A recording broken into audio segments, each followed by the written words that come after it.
The guilty verdict was the first sledgehammer. That one life sentence was enough for me to crumble. You were in prison for 15 years, 9 months, and wrongfully convicted. Prison is everything you think it is. Every time the door opens, your life is on the line. I was no longer a 19-year-old kid at that point. I was in survival mode. When you talk about the causes of wrongful conviction, a prevalent one is government misconduct or prosecutorial misconduct. That opened the door for them to begin a review of the case. We sometimes are the only people that are willing to listen to them and believe them and hear their stories. The Innocence Project represents hope for a lot of people that are incarcerated. They poured their heart and their soul into proving that I was innocent. I couldn't imagine doing anything else with my law degree but trying to save lives, which is really what they do here. And then of course, the people that were actually able to help get released, definitely a new lease, a new beginning to life. I like to say that prison was conditioning for me to be an advocate for other people. Watching some of these lawyers work, it is absolutely prideful for me to be able to replicate that when it's my time.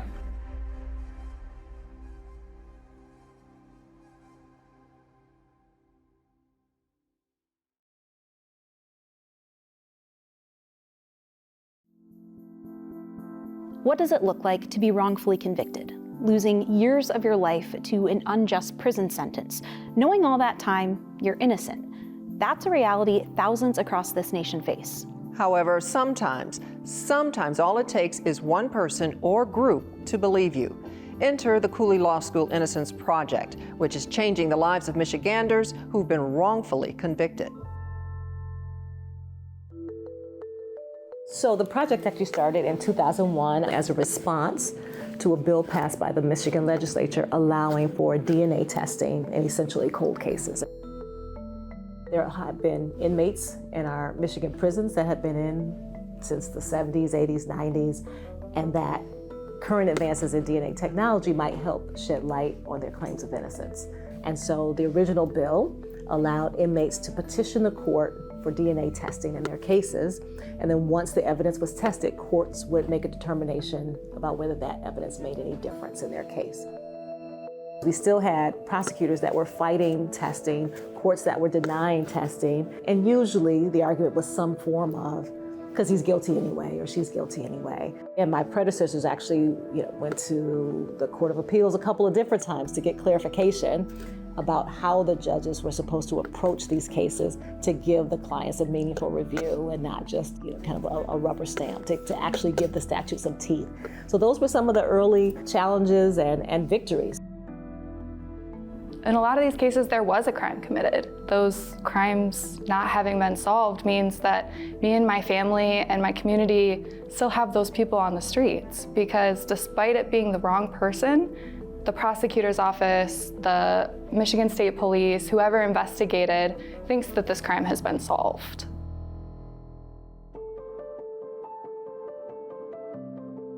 So up until, I'd say 2020, we had about 5 exonerations. And then in 2020, 2021, we began to partner with the Wayne County Prosecutor's Office. They have a conviction integrity unit, and the Attorney General's Office, which has a statewide conviction integrity unit. And those units are actually arms of the Prosecutor's Office, which is usually prosecuting people, right, putting them in prison. But their mission is very similar to ours, which is to find cases in which there is evidence of actual innocence and to help those people obtain relief. So that truly transformed things. We were able to expand staff. Going from a student who was very blind to a lot of these issues, really, to a staff attorney that's in some small way getting to make an impact. I don't want to be colloquial, but it has been life-changing. It has changed my perspective on our world and system as a whole. I have a client right now who I know without a shadow of a doubt is innocent. but I still have to go visit him at the correctional facility. And every day I get to go home and be with my family and my friends and go to work, and I know that he's still sitting there in a cage. And that's really hard. So just since 2020, when I arrived, we've had 4 more exonerations, right, in those 4 or 5 years after kind of 15 years or, where we had almost 20 years when we had 5. It really is a phenomenal innocence community here in Michigan that works together to try to get to the truth.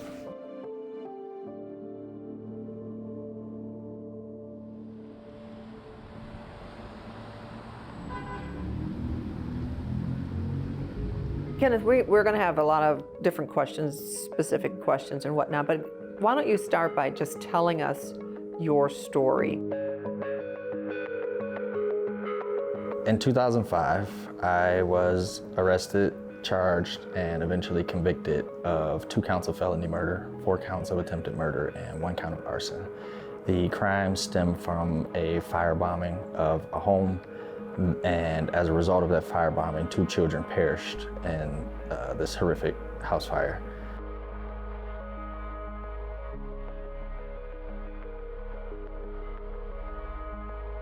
It was an extremely high-profile case because of the ending result of the children. And once my name came up in the investigation, the police officers kind of locked in on me.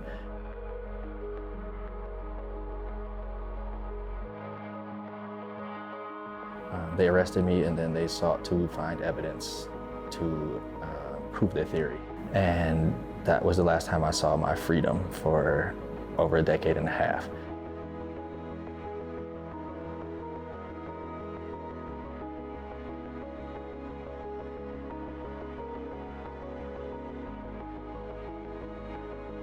We were tried together in the same courtroom, same evidence, same witnesses, and the only difference was there was 2 different juries. My jury came back guilty, and her jury came back not guilty.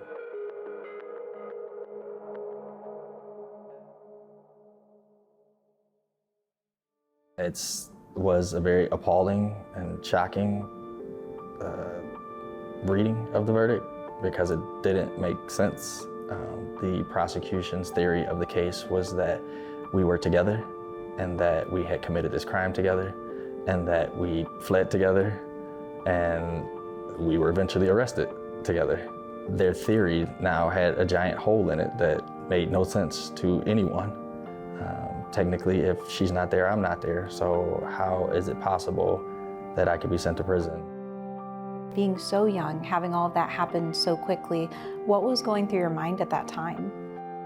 As a 19-year-old kid, I was blind to how things were progressing. Based on everything I'd seen on TV and been taught my entire life, like the evidence would prove my innocence. The guilty verdict was the first sledgehammer. When that jury came back guilty, they read the charges in succession. The very first charge was murder. I was wise enough to know and understand that the sentence for murder there's only one sentence. It was life. It didn't make a difference what they said after that. I was sentenced to 2 natural life sentences plus 40 to 60 years. So that verdict changed me as a person. I was no longer a 19-year-old kid at that point. I was in survival mode.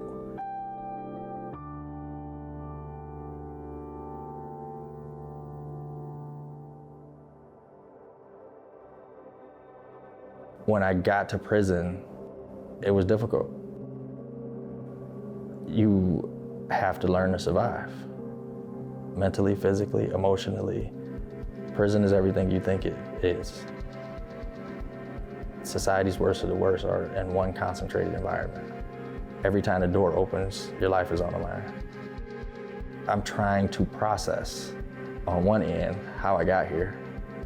On the other end, also trying to manage my emotions while trying to survive in a highly violent environment, while also trying to manage the emotions of my family, my kids, all while trying to have these tough questions and answers and arguments with God all at the same time.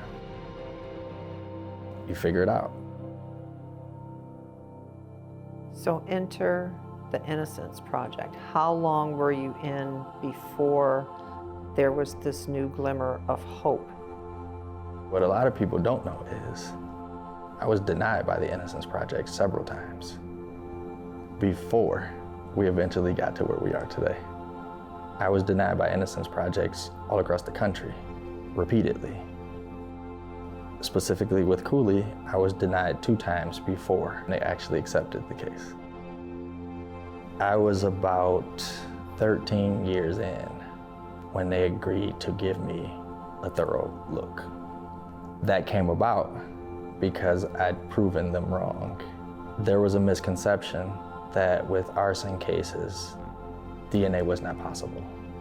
After doing my own research, I found a case from New York. Similar in my case, there were the remains of a Molotov cocktail that were recovered by the investigating officers. They tested it for DNA, and they got a CODIS hit. I took that case, I printed it out, and I reapplied, and I attached it to my application to Cooley to show them, you're wrong. This can happen, and here's your proof that it's happened already. They began their process for DNA testing, and that eventually led to conversations with the Conviction Integrity Unit.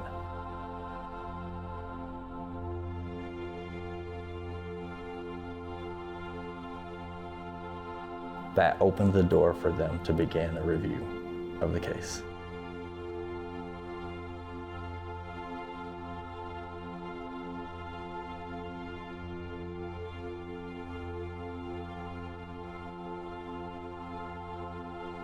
It was about 3 years later that I would eventually be exonerated.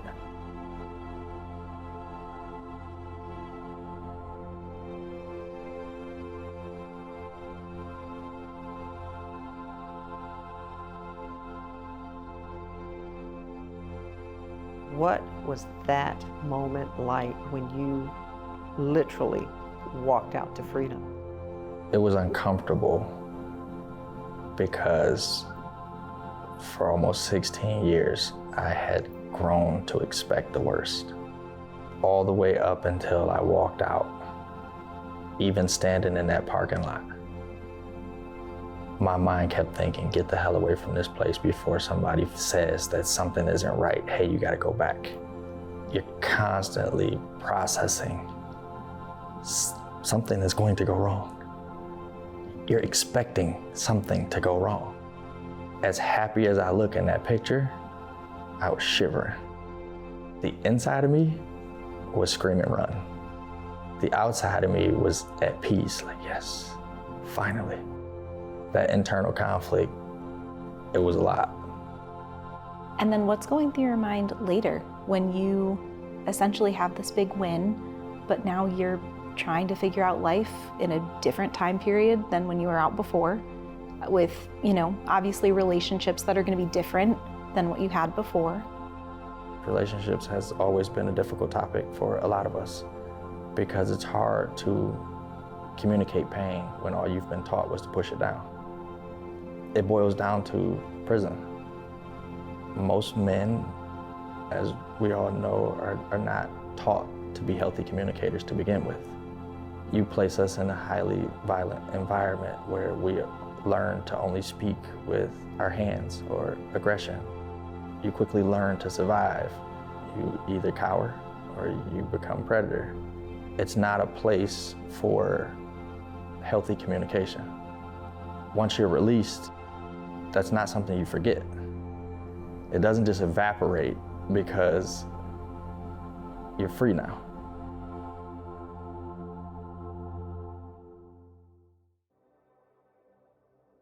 I have 2 boys. They're adults at this point. I had a relationship with both of them while incarcerated. My mom, my family were very instrumental in making sure that we saw each other regularly. But post-release was different. My youngest son was a senior in high school at this point. He's got his routine. I didn't want to take a heavy-handed approach, but I also didn't want to force them into anything that they weren't comfortable with either. Right? I don't want to make you be my son. I don't want to make you be my friend. The reality is, like, I haven't been here to no fault of my own.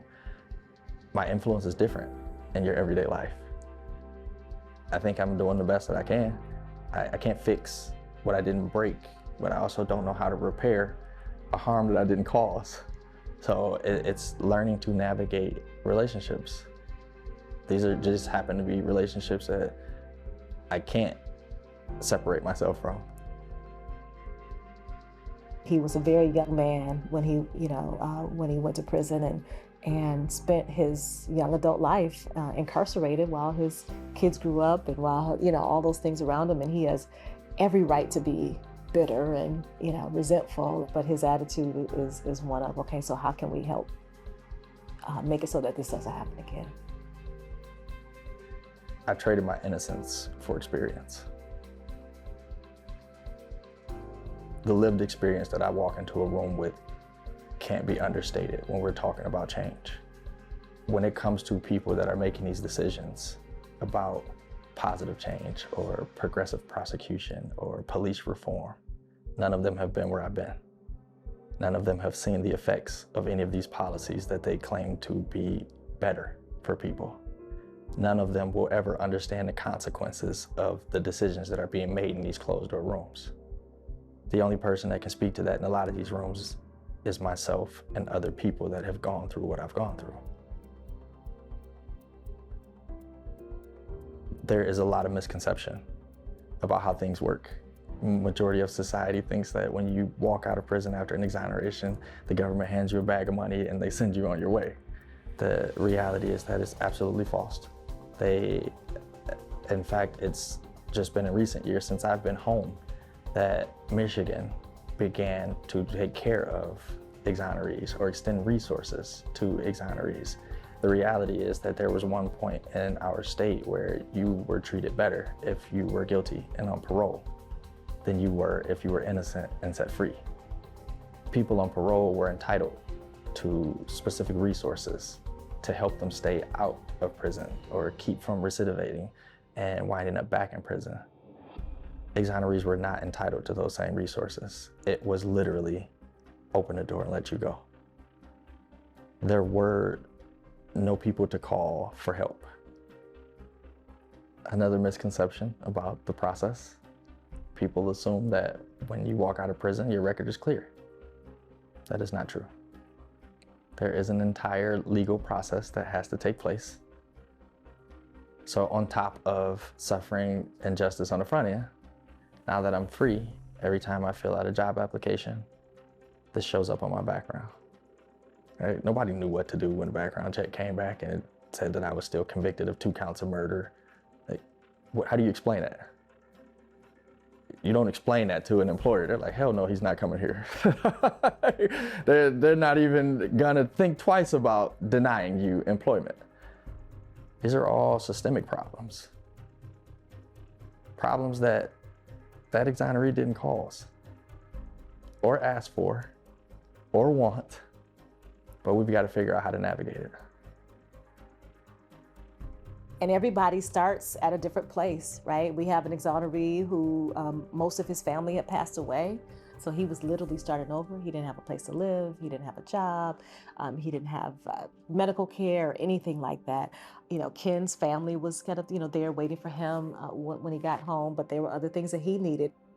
I had a ton of resources. I had great lawyers from Cooley Innocence Project. I had business friends that had gone through school and made something of themselves.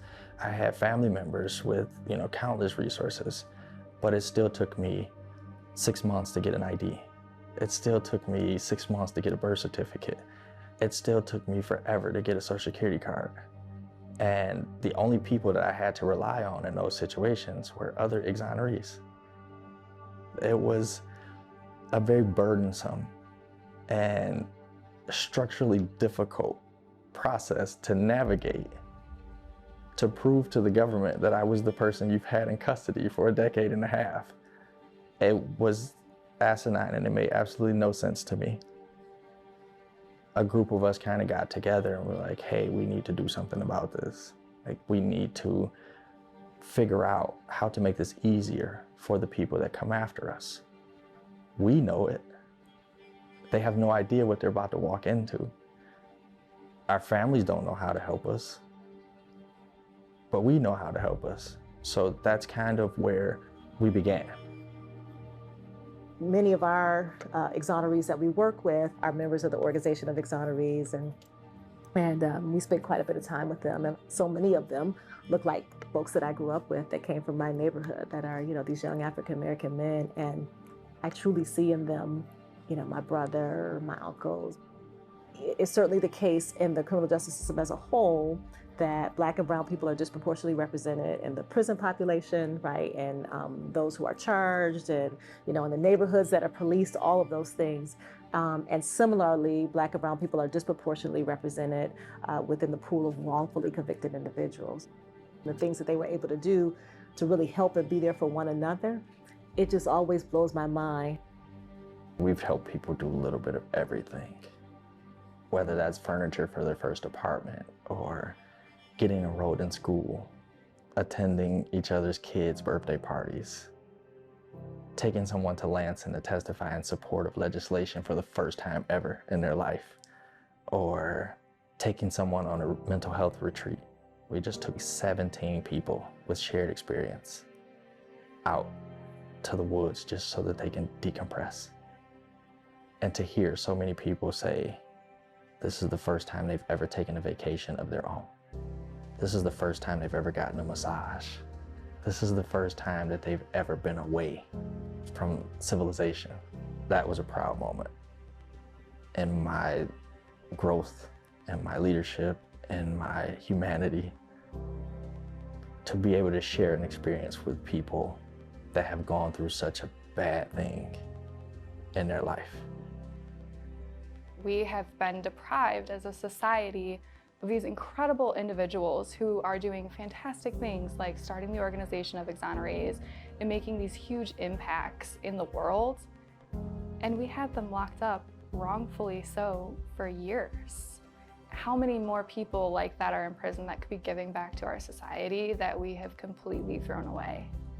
They owe nothing they don't owe anything to anyone. In fact, we as society owe them everything, and yet they're out here, kind of giving their all to help the people that they left behind, right? And to help, our society understand this issue. I like to say that prison was conditioning for me to be an advocate for other people that have been negatively impacted by the system, to speak up. And I wanted it. I wanted it bad, because I understood that every day wasted meant somebody could be dying. A client whose case I have worked on since I was a student tried to take his own life not that long ago. So for me, I channeled those bad feelings into helping other people.